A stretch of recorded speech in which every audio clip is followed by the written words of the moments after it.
За хөгжлийн банкны хувьд бол ТОСК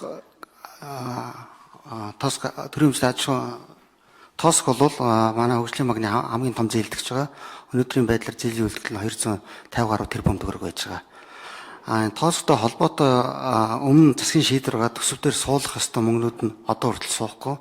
Манай энэ зээл дээр бол энэ ТОСКын өр авлага нэлээд өндрөл үүсгэж байгаа.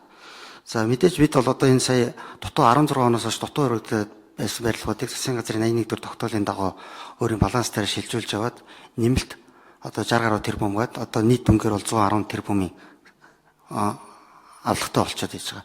Энийгээ бид бол одоо засгийн газар шилжүүлж энэ мөнгө авах шаардлагатай байгаа. Өмнө нь одоо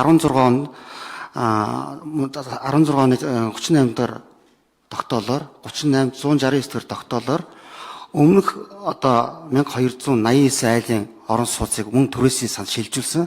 Энэ мөнгө одоо хүртэл одоо ингээд хөгжлийн банкнд орж ирээгүй байж байгаа. Төсөвдөр сууж өгөхгүй яваад байгаа.